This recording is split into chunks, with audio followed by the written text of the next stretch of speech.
Shalom. What a real Hebrew Israelites coming in week in, week out to prophesy downfall of this current kingdom. I want to give all honor, praise, and glory to Yahweh, Ba'ashem, Yahushai, Ba'ashem, Karkadash. Double honors to the apostles and elders of Great Millstone that rule well, and to the brothers that's preaching this word with truth and sincerity and charity and risking their lives to do so, and to the very few sisters that's listening, learning, and watching. This is the brother Kanasala from GMS Chicago. It got on my spirit to do a video on this. Basically, he's a guy who was an ex-satanic priest. And, of course, the dude is bugged out or whatever for even going into that. You know what I'm saying? And anybody outside of this truth is actually part of Satanism, but that's besides the point. So this guy says some real, truthful stuff, man. Stuff that us in the truth be dealing with all the time. So I'm going to play a video, and I'm going to get straight into it. Let's see. First off, let me set the scripture up. My sheep will hear.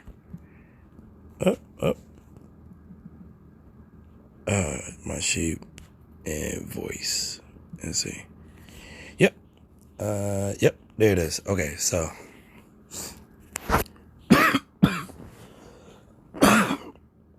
Salaki. Hold on. All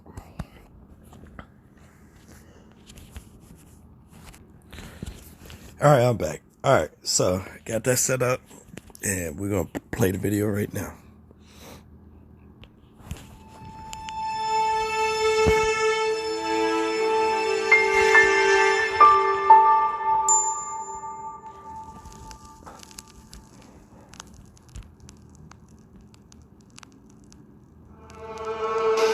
Truth is at war with mind control and deception.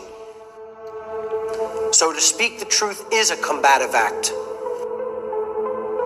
I do this because I see presenting this information as a personal moral obligation to speak the truth to people so that they can make informed decisions about what's going on around them in their lives.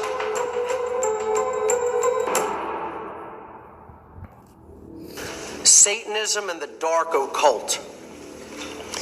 This is something that I have direct personal experiential knowledge of, not something that I learned in books. Truth has always been here for us to perceive. The ego is in the way of that perception, however. Beware of what I call and have called in my work emotional mind control. Emotional mind control means that you're going to gauge information based upon how it makes you feel, as opposed to looking at the actual data and trying to determine whether it is actually true or not. Okay, so let's rewind that again. Listen to what he said again. Emotional mind control to gauge information based upon how it makes you feel. Not seeing if it's true or not. You just basing it off your emotions.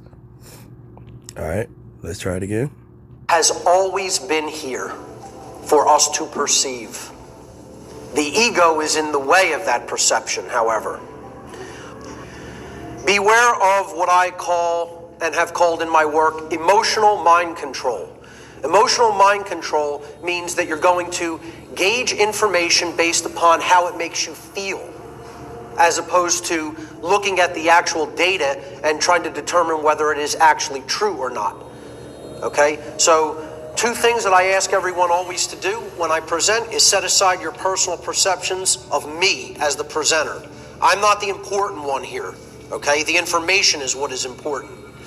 So if you don't get distracted by the sound of my voice, my tone, how I dress, what I look like, all these things are trivial, okay? Pay attention to the information. And be consciously aware that if you reject information just based upon how it makes you feel, that is a logical fallacy. You cannot gauge the veracity or the truthfulness of information upon a visceral emotional reaction that you may have to it in the moment. So I tell people, ignore this information that I'm about to present here today due to your own ego bullshit at your own peril. The other thing I want to say to people whose ego might be a little bit, run away is, and I hear this all the time when I start to talk to people about the occult. They'll say to me, I don't believe in that stuff. That's somebody else's religious belief, and therefore it has no effect upon me. Well, you don't need to believe in something that someone else believes in for it to have a profound impact in your life. You hear that? Just because you don't believe doesn't mean nothing, man. All right. Actually, let's hit. First off, it says, let's hit this first. John 10:27. My sheep hear my voice, and I know them, and they follow me. All right. So it doesn't matter how we deliver it, the tone of voice or whatever. It's the message, man. And Yahweh Shem Yahushai's sheep will hear it, regardless how it's presented to them. All right. Because that's setting aside your personal emotions towards, how you feel about it, and the tone of voice the brother probably used and all this other stuff, man. This ain't for the weak, man, you could say. All right. It's the message behind it, man. All right. And then this Romans 3:3, for what if some did not believe, shall their unbelief make the faith of Yahweh without effect? So just because you don't believe in what we believe doesn't mean it's not having an effect on you. It is. It's all around you.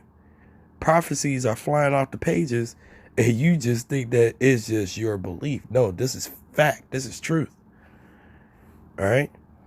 It says, for what if some did not believe, shall their unbelief make the faith of Yahweh without effect? Yahweh forbid. Yet, it said, yea, let Yahweh be true, but every man a liar, as it is written that thou mightest be justified in thy sayings and mightest overcome when thou art judged. All right. So let's see the people that believe in money as their God, their idol, or whatever. Let's see if money saves you in the days to come, or the times to come, man. All right. Ones that believe in Buddha and all this other stuff. Let's see if your false idols and gods save you out of, the situations to come, man.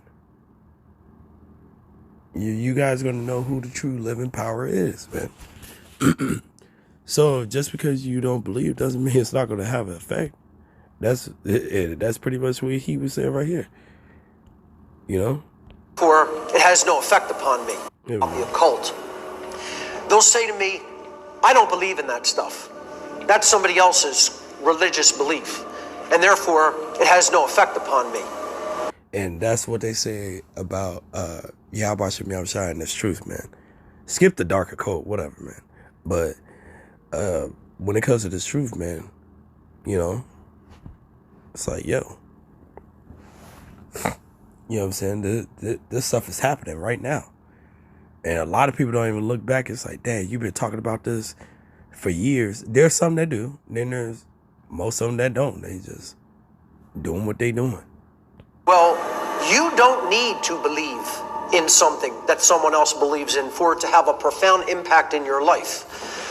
I look at it as possibly the most naive and foolish mindset on the face of the earth to say, well, I don't need to look at that stuff because I don't believe that it's real, and so I don't think it can have any effect upon me.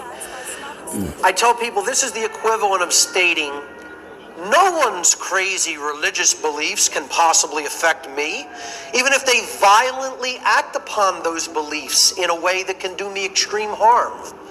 I mean, that's insanity.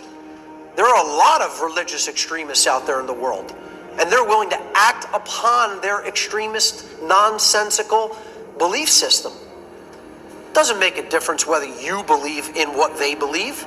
You don't need to believe in what they believe. They believe in it, and they're willing to act upon it. This is just common logical sense. Extremists that go and shoot up Planned Parenthood, you can get caught in the crossfire as you're walking to work. Extremist Islamic religionists can do crazy violent acts, and people can be affected. You don't need to believe. So, oh, hold on. Even what they believe in. So please keep that in mind moving forward with when I talk about the belief systems of the people who are currently running the world. The other question I ask people when I talk about the occult is, who are you willing to listen to? You know, are you willing to listen to somebody who just read about it in book knowledge? You know, they took it secondhand. Or are you willing to listen to people like myself and Jay Parker who were directly involved? We came. Now, that's the thing. The thing is, ours come from Yahweh Shem Yahushua. That's the words of him in the scriptures, in the Bible. And it prophesies about the things to come, man.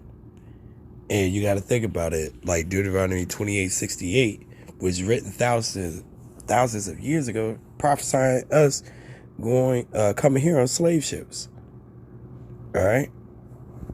Just to show it on the screen real quick. You can pause it and read it. You know, the last one on the bottom, you know, right? The Joel also prophesied, you know, starting at 3, going on down, talking about us going into slavery, right?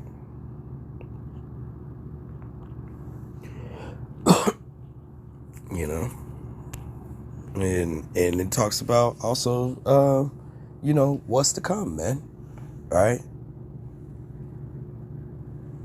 Revelations, you know, 13th chapter, it tells you what's to come.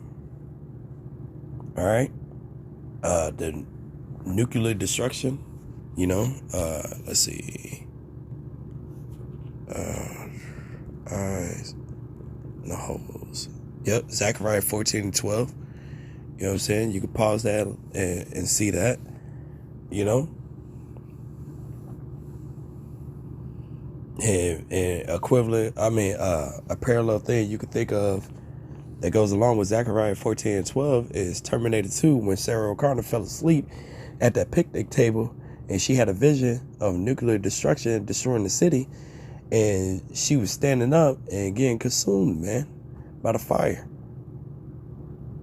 You know, you got to remember they don't know what it was named, a nuke. They was just describing it the way they knew. So, hey, man, just because